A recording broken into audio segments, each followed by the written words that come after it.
Ce podcast t'est proposé par Au-delà du mur et Disruptive Audio. Eh ouais!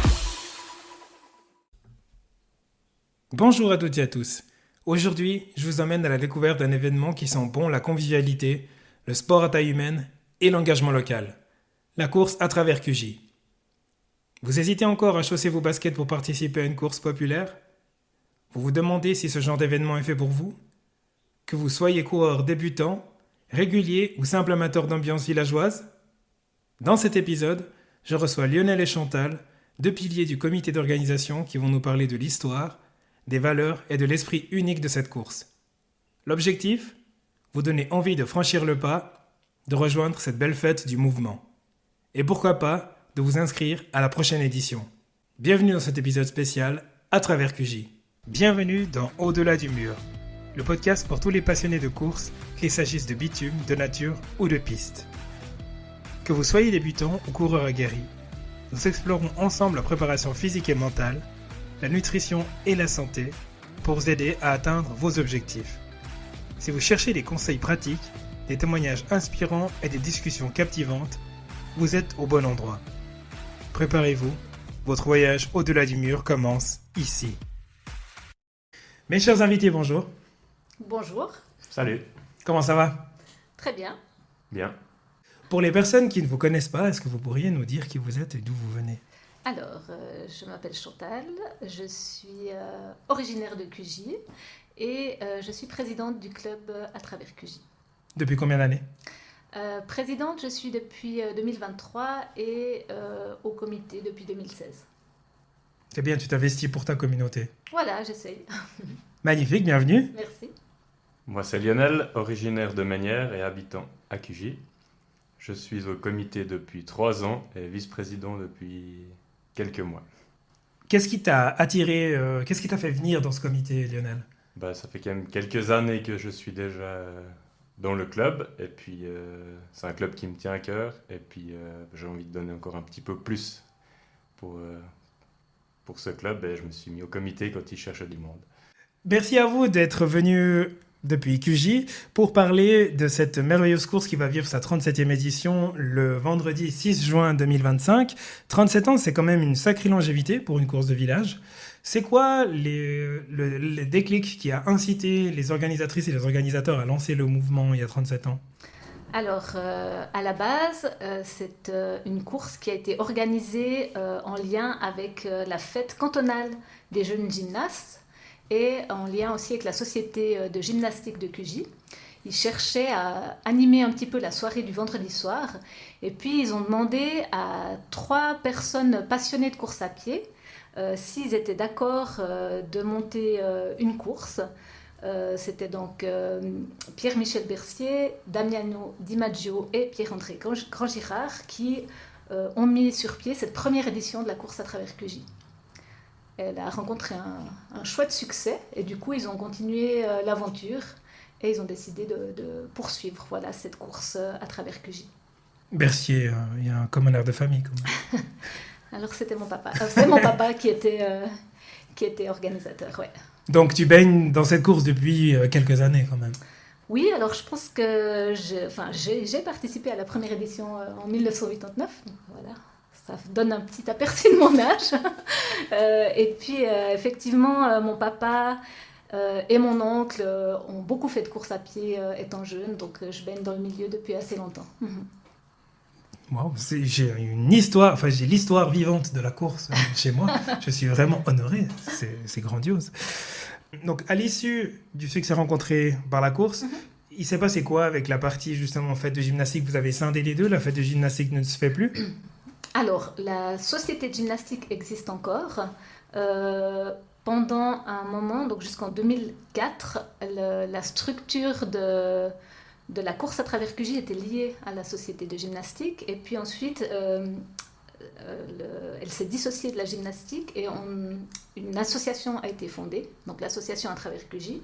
Et puis pour gagner un peu en visibilité puis aussi en autonomie, le club a été fondé et créé en 2008. Donc depuis là, le club est autonome et puis fait partie de la Fédération fribourgeoise d'athlétisme et voilà. le but, c'est vraiment de pouvoir promouvoir, de développer la santé et la pratique de la course à pied et du walking. Un club qui a été fondé en 2008, qui compte combien de membres actuellement à peu près, Lionel? Une centaine de membres, dont les 2/3 sont actifs. Donc ça reste quand même une jolie équipe, j'imagine, pour organiser la course. Ça doit être assez sympa de pouvoir compter sur ces gens-là, sur ces mains-là. Oui, exactement. Puis c'est là qu'on voit que le club a beaucoup de soutien dans la commune, avec le grand nombre de membres passifs qui nous donnent un coup de main à l'année, quoi. Ce qui est intéressant aussi de savoir, c'est qu'au départ, il y avait peut-être 3/4 de membres qui étaient passifs. Donc vraiment, on voyait que le village soutenait l'événement. Et puis là, maintenant, ça s'est vraiment inversé. Et puis, c'est surtout des membres actifs qui sont dans le club. Mais il y a toujours un soutien de la part des villageois. Donc ils s'engagent pour l'organisation de la manifestation avant et après aussi. Donc c'est une course des habitants de QJ pour les habitants de QJ, même s'il y a des personnes qui viennent de l'extérieur. Oui, tout à fait. Oui, oui. Lionel, toi, tu es un peu le sang frais dans ce club, donc tu apportes un peu les idées, un peu la nouveauté. Si tu nous emmènes à travers les coulisses de cette course, qu'est-ce qui attend les participantes et les participants le jour de la course à travers QJ? La course à travers QJ, c'est déjà une course où il y a un énorme esprit familial. On voit que les gens ils viennent en famille, ils prennent le temps, c'est vendredi. Il y a tout qui est fait pour accueillir les enfants, ils risquent rien. Comme on disait avant, on a une place de fête vers le CO, il n'y a pas de route à proximité. Il y a de la convivialité, il y a tout le village qui est là, il y a un snack qui est tenu d'une main de maître par notre cuisinier Arnaud. On a les boissons aussi, les gens passent du temps à la tonnelle, ils vont courir, ils reviennent. Et là on voit aussi que à travers nos catégories, que les enfants peuvent courir, les parents peuvent courir, donc venir en famille c'est top. Et puis on a aussi essayé de garder cet esprit avec des tarifs qui sont quand même abordables, parce qu'on aimerait que justement une famille puisse venir courir chez nous sans non plus en laisser la moitié de son salaire, et puis pouvoir manger une saucisse et boire un verre dans un bon esprit. On le voit d'ailleurs sur les catégories, il y a plus de la moitié des catégories qui concernent les enfants. Donc on voit que vous essayez effectivement d'attirer cette catégorie-là. Donc les enfants courent avant, les parents après, comme ça les grands-parents, j'imagine, peuvent garder les Exactement. enfants pendant que les parents courent. C'est ça. Et tout le monde se retrouve pour aller manger la fameuse saucisse préparée d'une main de maître par Arnaud. Exactement. J'ai retenu. C'est ça. On peut dire aussi qu'on n'a pas seulement des saucisses, Ouais, on a des super sandwichs à l'effiloché de bœuf et des tartares qui sont vraiment appréciés et qui changent un peu justement de ce qu'on peut trouver en général sur les autres courses. Effectivement, là tu me parles de haute gastronomie parce qu'effiloché dans un sandwich... Ah, donc vous avez mis les petits plats dans les grands, c'est un peu ça la patte de la course à travers QJ, le côté aussi un peu gastronomique, se dire qu'on se distingue des autres aussi par l'après. Ouais, je pense que c'est un club où on est bon vivant. Les apéritifs après les entraînements sont assez nombreux et c'est vrai que c'est quelque chose qui nous tient à cœur aussi. Arnaud est un coureur du club mais aussi un très bon cuisinier et il nous propose vraiment de la qualité après la course pour pouvoir se restaurer. Tu disais que vous faisiez partie de la fédération d'athlétisme fribourgeoise, donc j'imagine quand même que pour cette course-là, autant il y a le côté familial, le côté convivialité, mais je sais pour l'avoir parcouru, pour avoir pris part à la course il y a quelques années, il y a quand même de la bagarre dans la course à travers QJ, donc ça va vite. Oui, ça va vite. Effectivement, il y a autant ceux qui sont amateurs que les habitués de course à pied. Cette année, la course à travers QJ fera partie de la Free Run Cup et il y aura effectivement, je pense, de la compétitivité. Ça va jouer des coudes sur le départ de la course. Effectivement, et j'ai même vu que vous avez publié sur les réseaux sociaux que la course des enfants sera donnée par une personnalité quand même assez connue des Fribourgeois et des Fribourgeois. Exactement, donc on a Benoît Yecker qui nous fait l'honneur de venir donner le départ pour les enfants qui seront heureux de le voir.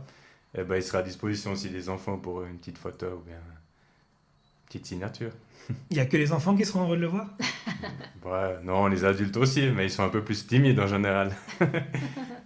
Qu'est-ce que vous pensez que le fait de faire venir un hockeyeur de cet acabit-là, en plus quelqu'un qui est connu, qui est aimé, qui est apprécié par les enfants, par les jeunes, va apporter à votre course?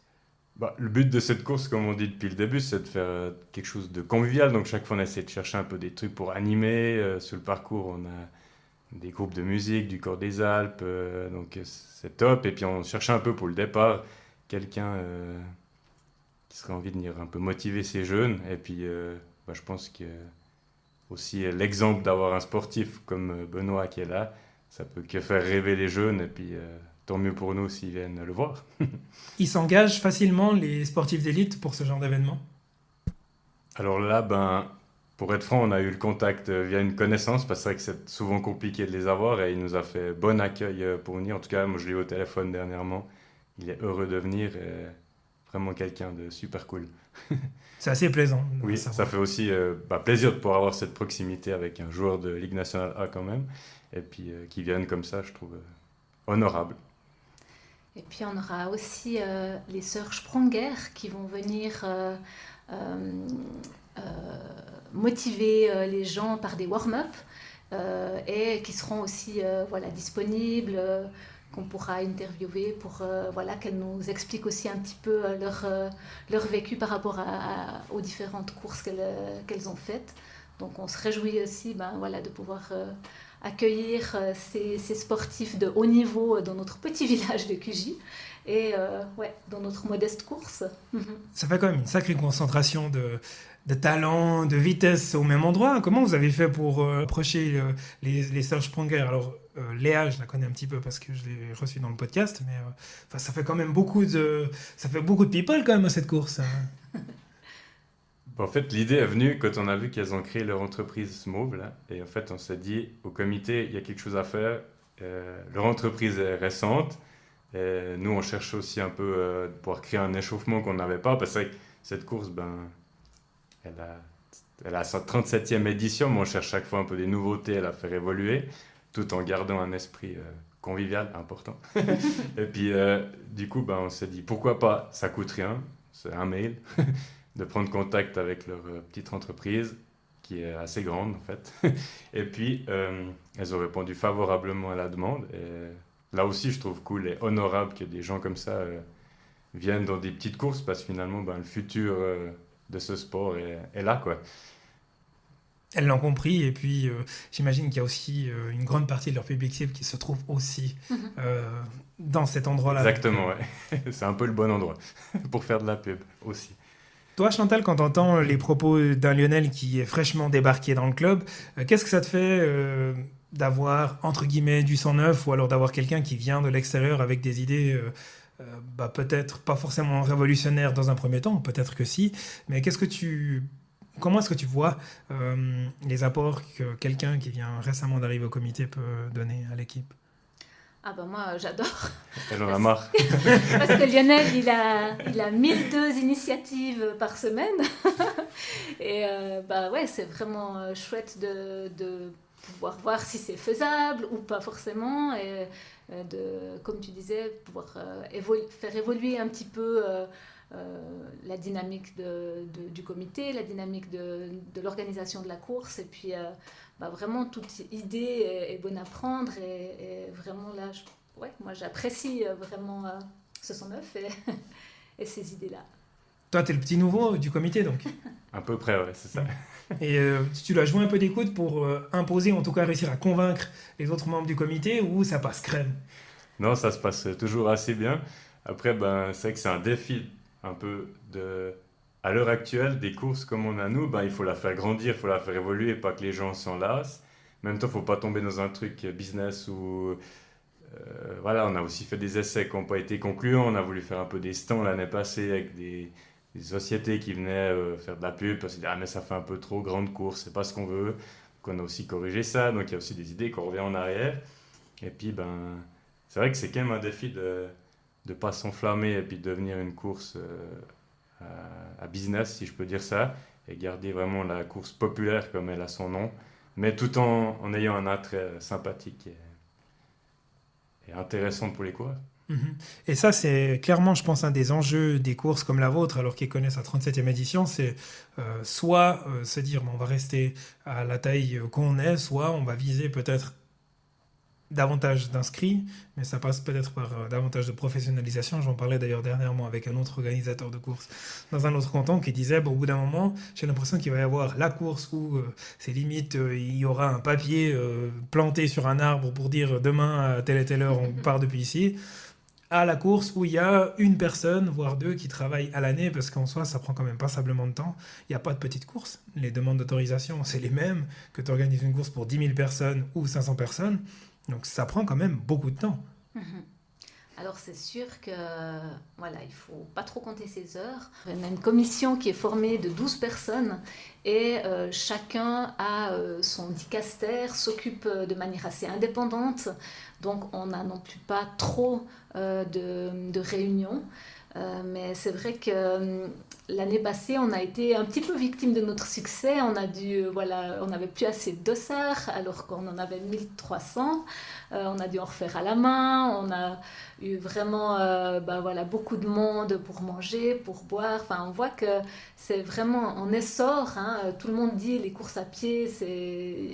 On entend dans les grandes courses qu'ils doivent limiter les inscriptions. Nous, on n'a pas envie d'arriver là parce que pour nous, ça reste une course populaire et puis il faut que les gens qui ont envie de venir courir chez nous puissent le faire. Mais effectivement, on doit réfléchir à peut-être améliorer les choses qui peuvent être faites, notamment par rapport aussi au parking, favoriser la mobilité douce, le covoiturage, peut-être proposer des choses un peu plus simples et anticiper, ça c'est sûr qu'il faut le faire. Mais on a envie de rester, je pense, une course qui est populaire avec différents parcours aussi qui permettent autant à celui qui veut se lancer à un défi de 4 km que de 11 km de pouvoir le faire.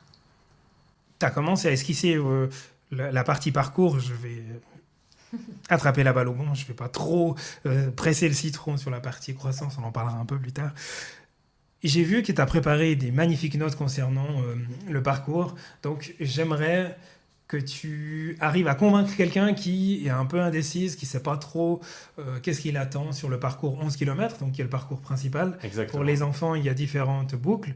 Mais si on se concentre sur le parcours principal, qu'est-ce qui attend la personne qui va prendre part à ce défi ce vendredi 6 juin ? Alors, je vais essayer de vous amener sur ce parcours.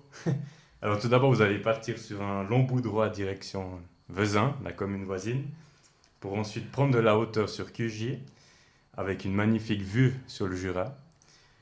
Ensuite, on va arriver au passage de la cabane de la Rochette, petite cabane forestière qui tient à cœur des Cugicois. Et puis, sans oublier que c'est le départ de notre Elzana Trail. Je fais un petit coup de pub, des petits parcours qu'on a dans la forêt à ce moment-là, pour ensuite arriver dans le chaleureux hameau de la Grange des Bois. Ensuite, sorti de ce hameau, vous allez arriver sur la commune de Fétigny. Et là, si vous tournez la tête sur votre droite, vous verrez un petit peu les Préalpes et le bas du magnifique village de Ménières. Mes origines, c'est pour ça que j'en parle. Ensuite, on passera sur le bas du village de Fétigny pour arriver à l'arrière de la brasserie Macbor, une nouvelle brasserie régionale. J'en profite parce que c'est aussi un de nos sponsors qui est très important pour notre club. Ensuite, on va arriver en terre vaudoise. Et oui, dans la Broye, comme vous le savez, on doit vivre avec l'intercommunalité. Et c'en est un exemple. Ils nous soutiennent aussi très bien, la commune de Payerne. Ensuite, pour arriver à ces fameuses noisettes, la dernière montée, donc les noisettes, ça pique un peu, mais à l'arrivée en haut, vous aurez une magnifique vue de nouveau sur le Jura et sur le village de Cugy, pour prendre la dernière descente de la course qui vous ramène dans le village pour traverser le quartier du Savoie. Et puis finir sur la magnifique piste 100 mètres au cœur de la place de fête, où vous serez accueillis par tous les spectateurs. Donc on termine la course par un 100 mètres. Par un 100 mètres. Les 100 mètres les plus longs de la journée. Il y a Chantal qui disait avant, pour la partie anecdote, se référer à Lionel. Oui. Donc sans transition, je vais te tendre le micro pour que tu nous racontes une de ces fameuses anecdotes, toi qui es le dernier arrivé. Voilà, je suis le dernier arrivé, mais je suis qu'à les anecdotes. Non, j'ai eu le coup de main d'un des membres fondateur, donc Père-André Grand-Girard, qui nous a un peu ressorti ses archives parce qu'il a tout gardé. Donc, des trucs un peu comiques, il y a eu une année où il faut imaginer, en 1992, les ordinateurs étaient comme ils étaient, donc il m'explique qu'en fait, au chrono, il chronométrait ça avec des chronomètres manuels, il n'y avait pas de système informatique. Il y avait un à l'arrivée qui avait son PC d'époque, donc faut imaginer un peu la place que ça prenait, pas de batterie, rien. Et là, il y a un enfant qui s'encouble au câble de l'ordinateur, et ils n'avaient plus d'informatique à la ligne d'arrivée où il y avait toutes les inscriptions et tout, donc gros coup de sueur froide. Et de plus, ils enregistraient des bouts de résultats sur ces anciennes disquettes, en fait, donc il y avait encore des tas de disquettes sur la table pour l'ordre des... c'était inimaginable à notre époque, quoi. Et puis en fait, il y a toutes ces disquettes qui étaient tombées, ils n'avaient pas remis dans l'ordre, enfin voilà, les résultats, ça avait été compliqué de les donner, mais ils étaient arrivés. Ensuite, il y avait une année, à l'époque, les dossards étaient très onéreux, ça coûtait très cher d'en fabriquer, et un du comité avait dit je m'occupe de ça. Puis 2 jours avant, ils s'inquiètent un peu, ils disent ces dossards, ils ont été faits. Oui, oui, t'inquiète, je suis en train de les faire. Et en fait, il avait pris des feuilles A4, comme on connaît là. Il avait chablonné tous les numéros avec ses plaques de chablon. Mais le problème, c'est que du papier comme ça, ça ne tient pas l'humidité. Et en fait, les coureurs, 2 sur 3 à l'arrivée, ils n'avaient plus de dossard. Ils arrivaient avec des morceaux de dossard. Donc là, encore une fois, les résultats, une catastrophe. Donc voilà. Ensuite, il y a eu en 2003, là, ça avait été des gros problèmes au niveau du résultat. J'ai pas exactement le pourquoi du comment, mais les résultats avaient complètement foiré. C'était à la fête, aussi une fête de gym, 50e anniversaire de la fête de la gym. Parce que c'est vrai, quand il y a un anniversaire de la gym, c'est souvent le week-end du club. Et nous, on fait la course ce vendredi pour ouvrir le week-end. C'est resté historique du départ. Et puis là, ils n'ont pas pu donner les résultats. Donc à 22h, ils devaient les donner. Pas de résultats. 23h, toujours pas. Et là, il était président à l'époque. Il prend la décision d'annuler, de prendre du recul, de retrier tout ça, et puis d'envoyer les résultats par poste. Et en fait, là, ça avait fait gros bruit, parce qu'il m'avait expliqué, en fait, tous les autres clubs voulaient que le club à travers QJ quitte la FFA, se fasse foutre dehors. Il avait dû aller en tant que président à l'assemblée de la FFA, expliquer qu'il s'excusait de ses problèmes, et puis dire que ils allaient investir dans du matériel. Donc c'est là qu'ils avaient acheté le chrono Tagueillère qu'on avait. Donc voilà, ils avaient dû faire des promesses pour rester dans la FFA, donc ça avait été assez loin. Et puis il y en a encore peut-être une dernière qui va avec la convivialité. Petit clin d'œil à nos amis de Vasimolo, de Molondin. Pierre-André était marqué par ce club parce qu'ils arrivaient toujours, ils étaient des dizaines à venir courir à notre course, ils viennent encore d'ailleurs. Et puis il a dit que c'était des féroces, j'utilise son terme, parce qu'en fait c'était des coureurs qui couraient bien, ils faisaient la course en 35-40 minutes, il se rappelle, donc c'est plus qu'honorable, mais ils fermaient la fête à 5h du matin. Il a dit on n'arrivait pas à les foutre dehors. En fait, c'était pas mal d'agriculteurs et ils rentraient pour aller traire en fait. Donc ils faisaient la noce toute la nuit à la course à travers QJ, puis il m'a dit ça a duré une dizaine d'années quand même, où il y avait la même équipe qui venait courir et qui faisait toute la nuit, qu'ils n'arrivaient pas à foutre dehors. Et puis voilà, c'était un peu l'ambiance, mais petit clin d'œil à eux parce qu'ils viennent toujours courir à notre course. Et puis voilà. T'imagines qu'ils font plus 35 minutes? Non, parce qu'on arrive, ouais. C'est extrêmement rapide, effectivement. Ouais. Ça sera la question de l'épisode. Donc, les auditrices et les auditeurs vont devoir choisir quelle anecdote ils préfèrent. La première, donc, rafraîchis-moi la mémoire. La première, c'était l'histoire de plus de PC à l'arrivée. Voilà. Il y a eu l'histoire de Les dossards chablonnés avec la transpiration. L'histoire. La course qui a failli se faire foutre dehors. Voilà, exactement. Et puis les amis de Bolondin. Voilà. Donc, on verra. Votez 1, 2, 3 ou 4 pour savoir quelle anecdote vous préférez. Avant, Chantal, tu parlais un peu de l'avenir de cette course-là. Quand on discutait avant de débuter l'enregistrement, donc on a fait un pointage, il y a 214 personnes qui sont inscrites, et puis tu me dis, on va avoir 1300 personnes. C'est un peu compliqué quand même de dimensionner une course en sachant que la plupart des gens, ils s'inscrivent à l'ADER. Alors, oui, ça donne un peu des sueurs froides, parce qu'on espère que les gens continuent à jouer le jeu. Après, on est quand même très confiant. C'est vrai que c'est une course, je pense, le vendredi soir, les gens, ils regardent aussi par rapport à la météo et ils s'inscrivent vraiment aussi les 2 dernières semaines. Peut-être juste par rapport aux chiffres, on a eu l'année passée environ 750 coureurs classés aux courses du soir. Et puis en fait, l'après-midi, on propose aux élèves du CO de QJ de pouvoir faire la course. Donc là, il y a 300 élèves qui courent encore l'après-midi. Et effectivement, le soir, c'est environ 400-450 adultes et 300-350 enfants. Mais c'est vrai que voilà, on espère que les gens vont venir à notre course le vendredi 6 juin.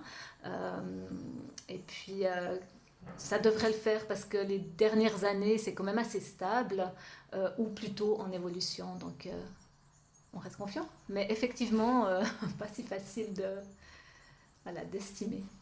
Question piège pour le bleu. Qu'est-ce que tu penses que le comité pourrait faire pour pour boucler les inscriptions plus rapidement? Je pense que c'est compliqué parce que le comité fait déjà tout ce qu'il peut. Enfin, je veux dire, je pense que historiquement, comme on est une course populaire, les gens ils savent aussi qu'on peut s'inscrire sur place, qu'il n'y a pas cette pression de... Bon, à Fribourg, on pourra peut-être pas la faire parce qu'il n'y aura plus de place. Là, je pense qu'on peut toujours accueillir. Et en fait, c'est dur de changer ça, peut-être dans la mentalité des gens. Donc, je sais pas, peut-être qu'on pourrait commencer plus tôt à ouvrir, mais là, on a quand même ouvert plus de 2 mois avant. Donc, c'est compliqué. Et puis, je pense que les gens, maintenant, c'est comme ça, ils se mettent pas trop d'obligations. Enfin, voilà, c'est une course où tu as plaisir de venir, donc il faut qu'il fasse beau aussi, je pense. Puis, du coup, ça déclenche pas mal de choses. Et on espère que le temps soit avec nous. Mais après, il faut aussi comprendre, comme tu disais avant, l'année dernière, vous aviez dû faire des dossards à la main. Donc forcément que si les gens ils se disent je vais m'inscrire à la DER, je vais regarder la météo ou c'est en fonction de mon humeur, il faut aussi s'attendre à ce que l'organisation soit pas autant impeccable que si tu boucles le nombre d'inscrits 2 mois avant, en sachant qu'il va falloir un certain nombre de repas, la taille des douches, etc. Oui, ça c'est sûr. C'est vrai que une nouveauté quand même qui est là pour 2025, c'est qu'on change de système de chronométrage. Jusqu'à présent, c'était un chronométrage qui était principalement assuré par un de nos membres, qui a fait un super boulot jusqu'à présent, qui ne comptait pas ses heures, qui ne ménageait pas ses efforts, notamment aussi par rapport à la compression pour les résultats. Et puis, c'est vrai que là, en voyant que la course quand même devient de plus en plus connue et de plus en plus plébiscitée, on s'est dit qu'on passait à un chronométrage externe et du coup, ce sera fait avec MSO. Donc c'est vrai que là, ça nous permet aussi de garantir suffisamment de dossards et puis d'avoir cette sécurité-là aussi par rapport au chronométrage. Ça, c'est une grosse nouveauté, j'imagine, quand même pour vous. Également aussi au niveau des coûts, parce que j'imagine qu'entre quelqu'un qui gère ça à l'interne et puis tout externalisé, ça offre un certain confort de se dire qu'effectivement, c'est un stress en moins à gérer. Mais c'est un pas supplémentaire, je dirais, vers la spécialisation de la course. Oui, mais je pense qu'aussi les attentes des coureurs évoluent aussi. Ce système-là permet de pouvoir s'inscrire et de payer en ligne, permet d'avoir les résultats instantanément. C'est aussi ce que les gens recherchent, même si ça reste des populaires, ils ont bien envie de savoir au centième près le temps qu'ils ont fait. Et puis, je pense que alors effectivement, c'est un coût, mais je pense que c'est quelque chose qu'on peut se permettre et qui est vraiment bénéfique pour le confort et de l'organisation, mais aussi du coureur. Est-ce que vous vous projetez déjà sur la 40e édition ? Oui, on y réfléchit déjà. Ça s'approche à grands pas. On aura également les 20 ans du club en 2028. Donc c'est vrai qu'on réfléchit. On compte beaucoup sur Lionel et ses bonnes idées. Les 1200 idées à la minute, je pense qu'il y en a quelques-unes qu'il va falloir attraper au vol. J'ai pas que des bonnes idées, ils me freinent aussi. C'est pas grave, l'important c'est d'avoir des idées. Après, avoir les gens qui canalisent les idées pour en faire quelque chose qui soit cohérent, ça c'est autre chose. Moi aussi j'ai beaucoup d'idées foireuses, c'est ça qui est cool. Peut-être ce qu'on peut aussi juste ajouter par rapport à cette édition 2025, c'est qu'on va mettre à zéro le record du parcours. Vu que ce sera un nouveau système de chronométrage. Le parcours est le même depuis le début, mais suite au remaniement de la place de fête, il y a quand même 300 mètres supplémentaires. Donc maintenant, c'est un 11 km. Avant, c'était un 10 km 700. Et on a décidé de remettre à zéro le record du parcours. Donc, le gagnant de cette édition et la gagnante de cette édition 2025 auront le record du parcours pour cette année, qui sera probablement remis en jeu chaque année avec un montant jusqu'à ce que le record du parcours tombe. Ouais. Donc voilà. Ça peut être une bonne motivation pour venir à notre course le vendredi 6 juin. Ça, c'est une superbe idée, ça, mettre une cagnotte chaque année. Et qui c'est qui avait le record jusqu'à maintenant? En discutant avec Pierre-André, il y avait encore une anecdote, c'est qu'il y avait des Éthiopiens et des Kenyans qui étaient venus courir 2-3 ans. Et en fait, c'est ceux qui étaient en Suisse, qui étaient déjà coachés. C'était le début de ces grands coureurs. Et en fait, ils cherchaient des courses. Et en fait, la course à travers Cugy, ils les avaient défrayés pour qu'ils viennent. Et puis en fait, lui, d'après dans son souvenir, c'est eux qui ont ce record-là. Mais comme à l'époque, voilà, c'était dans toutes ces anecdotes, papier, machin, donc il n'y a pas vraiment de temps défini. C'est pour ça que l'idée était revenue cette année, avec les dossards à puce, en plus d'avoir un truc cohérent et de relancer ce record du parcours. On est à 2 semaines de la course. L'épisode sortira le lundi 26, donc il restera une grosse semaine et demie. Qu'est-ce que tu dirais à quelqu'un qui est en train d'hésiter et puis qui scrute encore le ciel, et à part le fait qu'il va faire beau, pour le convaincre de participer à la course? Alors, je t'invite vraiment à venir. On a plein de parcours, 4 km, 7 km, 11 km. Donc, c'est vraiment abordable pour tout un chacun. Autant l'amateur que celui qui recherche un petit défi ou qui a l'habitude. Et puis, on se veut une course simple, populaire, conviviale et puis festive. Donc, l'ambiance sera là, il y aura le feu. N'hésite plus. Et toi, Lionel? N'hésite pas à venir, c'est une course aussi qui est bienveillante. Enfin voilà, il y a pas peut-être la rivalité qu'on pourrait avoir dans certaines courses. C'est vraiment une course populaire, personne n'est jugé, il y a vraiment tout le monde qui encourage tout le monde qui pousse tout le monde. Moi je m'occupe de la ligne d'arrivée et du départ quand je vois les sourires à la fin. Des gens qui se sont peut-être fait le challenge de s'entraîner pour notre course et puis en fait ils ont réussi leur truc, donc c'est incroyable. Il y a vraiment que des sourires et ça fait plaisir aussi en tant qu'organisateur. On se réjouit. N'hésite pas. Magnifique. Merci beaucoup. Donc, possibilité de s'inscrire également sur place, j'imagine, moyennant un supplément de 5 francs, c'est ça? De 5 francs, c'est ça. Et le prix à la base est 20 francs, donc c'est tout à fait abordable pour chacun. Avant que je vous laisse repartir, Madame la Présidente, est-ce que vous avez un mot de la fin?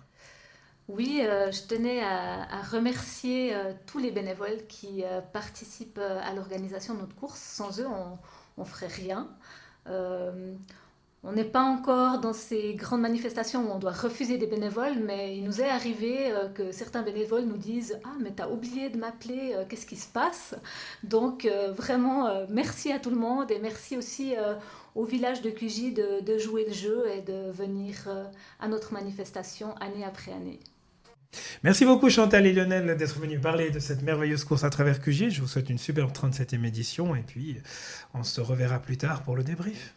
Volontiers. Merci en tout cas pour l'invitation. Merci à toi. C'est un plaisir. À bientôt. Merci Hugo. Merci d'avoir écouté cet épisode d'Au-delà du mur. Si le sujet vous a inspiré ou intrigué, n'oubliez pas de vous abonner pour ne rien manquer des prochains épisodes. Rejoignez notre communauté sur les réseaux sociaux et partagez vos réflexions avec nous. Je serai ravi d'entendre ce que vous avez pensé de cet épisode. Et si vous avez aimé, pensez à laisser un avis 5 étoiles sur votre plateforme d'écoute préférée. Ça m'aide énormément à faire grandir la communauté d'Au-delà du mur. À très bientôt pour une nouvelle exploration de l'autre côté du mur. Jusque-là, continuez à questionner, à explorer et à repousser vos limites.